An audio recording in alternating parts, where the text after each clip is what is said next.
Allez, salut, petite vidéo là, je sais pas si on va m'entendre, je pense que oui parce qu'il n'y a pas de vent. Il fait frais mais ça va. Hier il a bien gelé donc elles ont pas pu sortir parce que ça a séché, enfin ça a séché. C'était encore gelé vers midi et demi, 13h, donc j'ai pas voulu tenter de les sortir même si elles sortent que 2 heures. Le problème c'est que autant l'herbe humide, si elles mangent du sec, donc du foin à côté, ça va. Autant avec le gel, vu qu'il y a le froid en plus de ça qui se rajoute, et du coup ça fait même pas de l'herbe humide, ça fait vraiment une espèce de glace en fait sur l'herbe, et je sais pas trop ce que ça fait ça dans le remède, donc je préfère pas trop tenter.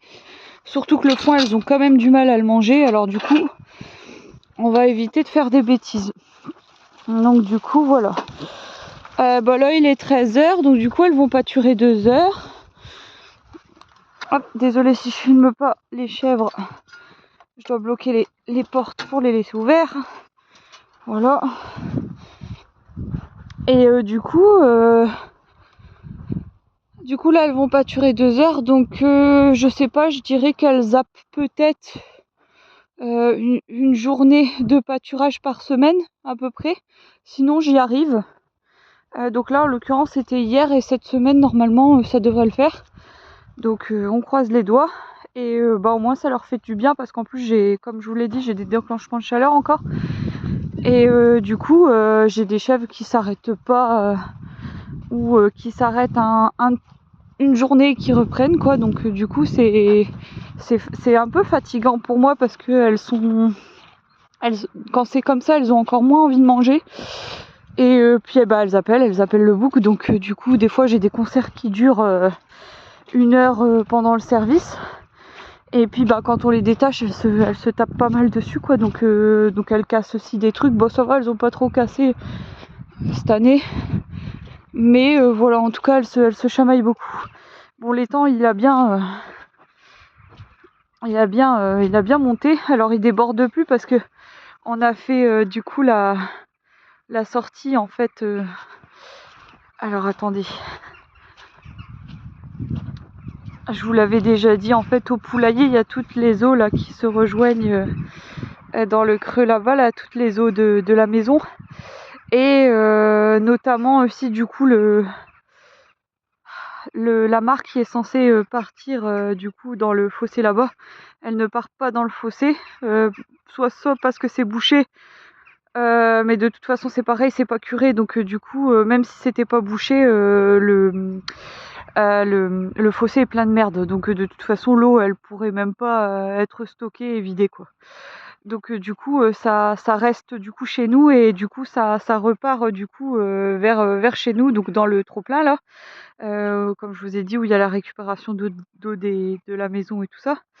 Et du coup on a mis une pompe, et du coup ça rejette donc juste derrière les haies. Là on a encore une bordure d'un bon gros 2 mètres de large chez nous, et du coup on le vide là, et du coup ça permet à la mare de pas déborder, parce que l'année dernière ça avait débordé jusque facile là quoi.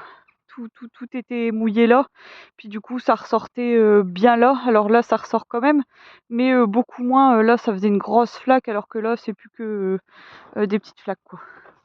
Donc voilà, et puis là je marche, c'est bien. Voilà, ça fait flic-floc, mais c'est pas d'habitude quand on marche là, l'eau ressort vraiment. Et on voyait plein d'eau partout là, et là il y en a pas quoi. Donc du coup c'est vachement efficace. Donc là elles vont pâturer 2 heures, je disais, donc elles ont eu leur ration ce matin, donc comme je vous ai dit j'ai changé les grains. Alors je suis partie sur du meumeux, parce que comme j'ai vu que le foin en plus c'était pas beau, je voulais changer la ration, je savais pas trop sur quoi partir, sachant que je voulais plutôt non plus un mélange tout fait, même si c'est très pratique franchement si vous avez pas trop l'habitude avec les rations. Prenez comme moi, je prenais l'année dernière du coup un mélange tout fait. Comme ça vous prenez pas trop la tête, il y a un mélange de grains différents. Et comme je vous ai dit, le T40, vu que c'est riche en protéines, c'est pour faire du lait. Et le T18 c'est plus en entretien. Donc voilà, chèvres en entretien, les jeunes comme ça là, elles ont du T18. Les mémères aussi, vu que, enfin pas celle-là parce qu'elle est en lactation longue, donc elle a du T40 aussi, poupouille. Mais sinon c'est du T18. Donc voilà. Donc là du coup j'ai supprimé, j'ai pas encore supprimé cette ration là parce qu'il faut que je la finisse. Mais du coup là je suis passée parce qu'en fait c'est bien, c'est de mélanger les anciens grains avec les nouveaux pour qu'elles s'habituent tout doucement. Et donc du coup elles ont encore de l'ancien et du nouveau, et donc du coup je suis partie sur du lin et de l'orge. Donc pour l'instant je suis partie qu'avec ces deux concentrés là. Alors pourquoi le lin et pourquoi l'orge? L'orge je voulais pas, avant je donnais aussi des grains, du maïs grain notamment pour les jeunes ou pour quand elles pâturaient beaucoup en saison. C'est bien de mettre une petite poignée de maïs parce que du coup ça équilibre la ration vu que c'est haut en énergie. Du coup il me fallait des grains énergétiques. Je sais même pas si ça se dit, mais bon voilà quoi, des grains qui apportent l'énergie.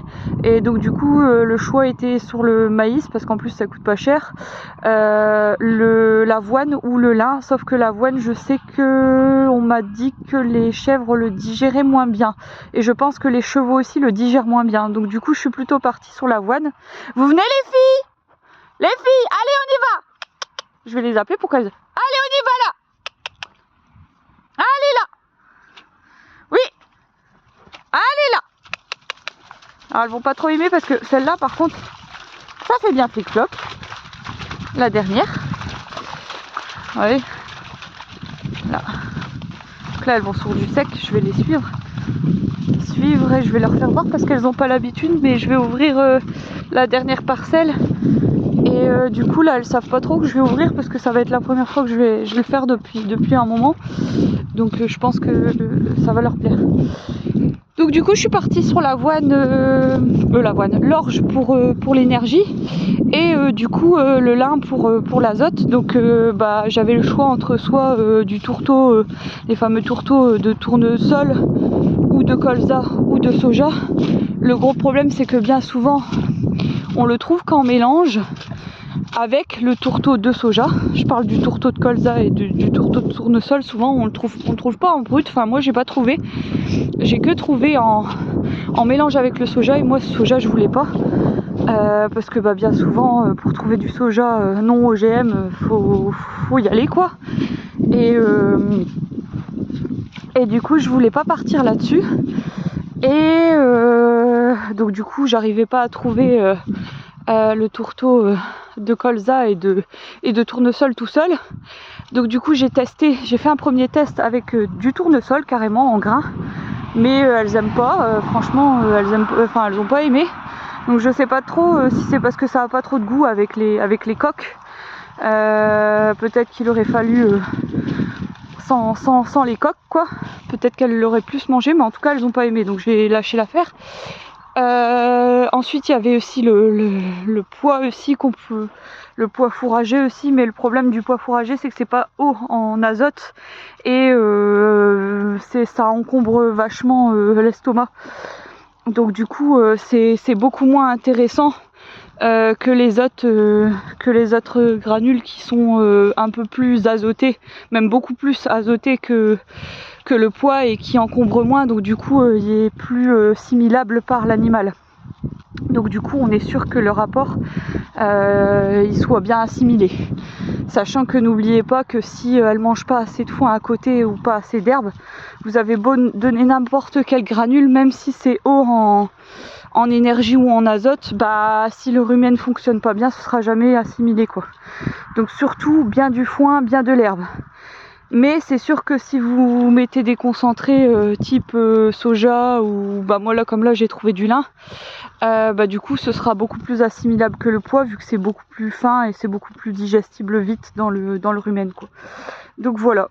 Et du coup le lin j'ai trouvé en gros sachet, donc ça j'ai été assez surprise, je pensais pas trouver parce que c'est dur à trouver, et j'ai trouvé, par contre c'est cher, mais c'est top quoi, et puis elles adorent ça quoi, donc du coup c'est vachement intéressant de l'utiliser. Donc c'est C'est un concentré qui est riche en azote, elle l'adore. Et alors, bon ça je m'en fiche un peu, apparemment ça fait briller le poil. Bon, je vois pas trop la différence. Le poil est là, j'ai l'impression un peu plus lisse en fait. C'est moins, vous voyez, genre quand je prends Poupouille, elle a toujours eu du poil un peu sec. Et bah là c'est tout lisse quoi, on dirait qu'on les a brossés. Donc moi chez moi, j'ai jamais de poils brillants, je pense que c'est peut-être la race qui fait ça, je sais pas. Mais en tout cas, même avec le lin, je trouve pas spécialement qu'elles ont le poil brillant, mais par contre elles ont le poil hyper doux quoi. Comme si on les avait brossés quoi. Donc du coup voilà, alors c'est pas tant ça qui m'intéressait, ce que j'ai trouvé de vachement intéressant avec le lin. Alors je sais pas comment ça se fait, est-ce que c'est parce qu'en fait finalement quand c'est broyé, donc là avec la digestion et tout ça c'est broyé, du coup ça fait en fait de l'huile. Quand on broie la graine, ça fait de l'huile. Et en fait, je sais pas si ça fait un dépôt sur leur peau ou sur leur poil, je ne sais pas. Mais toujours est-il que les graines de lin, qu'on donne à manger aux animaux, en fait, ça fait fuir les insectes piqueurs. Donc j'ai appris ça il n'y a pas tellement longtemps, je sais plus comment d'ailleurs, mais en tout cas le fait de donner du lin aux animaux, par exemple tout ce qui est moucheron, pour la SCO c'est intéressant, par exemple mouches, parce que moi j'ai des mouches d'étable, donc c'est comme des mouches domestiques, mais elles piquent, elles se nourrissent pas, elles se nourrissent avec le sang des animaux, donc ça s'appelle des mouches d'étable. Donc ça, et notamment les tiques, du coup elles viennent beaucoup moins de ce que j'ai vu sur les bêtes qui ont consommé du lin quoi. Donc ça c'est hyper intéressant. Alors je vous dirai si ça marche ou pas, parce qu'en plus quand elles sont au cornadis en été, elles se font pas mal piqué par les mouches d'étable, et moi je mets un produit en fait, je mets un spray avec de l'odeur de citronnelle et de clou de girofle et tout ça, et du coup elles se font moins piquer. Elles sont moins embêtées, mais ça dure que le temps de la traite, donc un bon petit 20, entre 20 et 40 minutes, pas plus. Donc là, je vais voir sans badigeonner, sans mettre le spray sur les poils des chèvres, voir si effectivement le lin agit ou pas du tout quoi. Donc ça, je vous dirai. Alors après, peut-être qu'il y a des grammages aussi à donner, parce que moi je donne pas beaucoup de grains à mes chèvres. Là, elles sont à 300 grammes de concentré. Donc c'est pas pour des chèvres laitières, c'est pas beaucoup quand on compare à d'autres exploitations, quand on compare à d'autres fermes qui les poussent peut-être un peu plus, en tout cas qui demandent un peu plus de faire du lait. 300 c'est pas beaucoup. En fait, pour moi, si vous voulez pas trop déconner au niveau des grains, pas trop avoir de problème, il faut donner entre c'est bien entre 300 et 800 max quoi. Alors au-delà de 800, moi je trouve qu'on peut avoir des risques avec ça quoi. Donc voilà, je vais leur ouvrir là. Et du coup moi elles sont à 300 grammes, et j'ai jamais été au-delà de 400 franchement. Moi en tout cas chez moi c'est pas comme ça que je fonctionne. Je vois vraiment quand elles augmentent en lait, c'est vraiment grâce au pâturage, pas forcément les concentrés, c'est bien en apport, mais c'est pas... Je préfère compter sur l'herbe pour avoir du lait quoi. Sachant que on peut pas toujours les sortir, donc là c'est bien d'avoir un granulé azoté comme le lin que je vais utiliser pour aider quoi quand elles sortent pas, ou quand elles sortent peu, comme là 2 heures c'est pas assez pour faire du lait hein. Donc du coup voilà quoi. Voilà, on voit qu'elles sont contentes hein, elles mangent bien. Et je pense qu'elles vont être contentes d'aller là, parce qu'en plus elles ont moins l'habitude, ça fait longtemps que je les ai pas ouverts ici, vu qu'il y avait les boucs et tout ça. On y va les filles? Allez là. C'est bien, super. Alors comme l'avantage d'avoir des vieilles doyennes là, j'avais commencé, les premières chèvres que j'ai eues, j'en avais pas beaucoup, j'avais un petit troupeau de 9. Et dedans il y avait 2 mémères, et en fait ça permet de bien les éduquer à nous suivre. Du coup comme vous avez des mémères, elles sont stables, elles sont moins folles que les jeunes, elles ont moins des réactions un peu vous voyez genre fuyantes, ou des réactions on va dire qu'on qu'elles arrivent pas trop à contrôler elles-mêmes parce que bah elles sont jeunes dans leur tête quoi. Donc le fait de prendre des mémères, ça donne ça quoi. Vous pouvez un peu plus éduquer vos chèvres. Donc toujours garder quelques doyennes dans le troupeau, c'est bien aussi quoi. Donc bon, sachant que normalement Poupouille, vous voyez celle qui a 9 ans, on a bien vu qu'elle était un peu jeune dans sa tête, mais elle est toujours plus stable que les plus petites là qui font souvent les andouilles. Donc voilà, ça mange bien. Donc voilà en gros pour la ration, sachant que bah, je suis fortement dégoûtée encore du foin. Pourtant j'ai pris le même fournisseur que l'année dernière. Et ce fournisseur là en fait, bah, déjà il est du coin, il est juste à côté, il est à un quart d'heure de chez moi. Et puis en plus de ça, il était très beau quoi. Enfin elles l'ont vraiment bien aimé et là bah, il est pas beau quoi. Donc du coup je pense que je vais arrêter carrément de prendre du foin du Nord. Ça peut paraître choquant, mais en fait dans le Nord on sait pas faire du foin, on sait que faire de l'enrubané quoi. Franchement moi c'est le constat que je fais, parce que franchement ça fait 7 ans que je suis ici. Ça fait 7 ans, sur 7 ans ça fait, franchement on a fait deux fois du beau foin ici, en plus du pâturage, mais que 2 fois. Et bah c'est pareil quand on achète le foin du secteur. Bah c'est pareil, c'est kiff kiff. Il y a une année ça va aller, 2 ans, pendant 2 ans ça va pas être terrible. L'année dernière c'était bien. L'année encore d'avant c'était pas terrible, et là c'est pas terrible non plus. Donc et encore quand je dis pas terrible, je suis gentille. Donc du coup voilà quoi, moi je trouve qu'on a des températures et du temps pour faire du foin enrubané, mais pas du foin du beau foin sec quoi. Donc du coup je pense que je vais essayer de creuser. Là j'ai un contact d'un monsieur qui est en Normandie. Donc du coup on va tester chez lui. Alors bon bah forcément je vais payer un peu plus cher, hein, ça c'est sûr, je vais pas avoir le foin au même tarif, ça c'est clair, mais là elle me le mange pas quoi. Donc du coup je préfère payer beaucoup plus cher et qu'elle me le mange plutôt qu'elle me boude la moitié quoi. Donc du coup voilà. Donc je vous dirai ça aussi, mais bah du coup ce sera pas avant l'année prochaine, parce que là il faut qu'elle me finisse quand même. Je me suis fait livrer pas mal de balles. Il faut quand même qu'elle me finisse les balles, d'autant plus que là j'ai plus de place.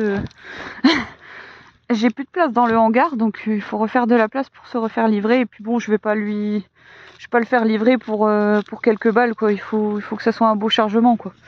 Donc voilà. Voilà en gros pour la ration. Donc sur les 300 grammes de granules pour les chèvres, je mets moitié. En fait, je fais moitié lin, moitié orge. Et si cet été elle pâture bien, je baisserai légèrement le lin, quoique à voir. Et en tout cas pour l'instant moitié c'est bien. Mais je pourrais laisser moitié hein, même si elle pâture bien, on peut laisser moitié. Mais par exemple ça peut être bien aussi si par exemple elles font des belles journées de, je sais pas moi, allez on va dire 5 heures. Bah par exemple on met 200 d'orge et 100 grammes de lin par exemple, vous voyez. Voilà. Donc voilà, n'hésitez pas si vous avez des questions, je vais la poster. Et puis bah voilà quoi, c'est affaire à suivre. Allez, à plus.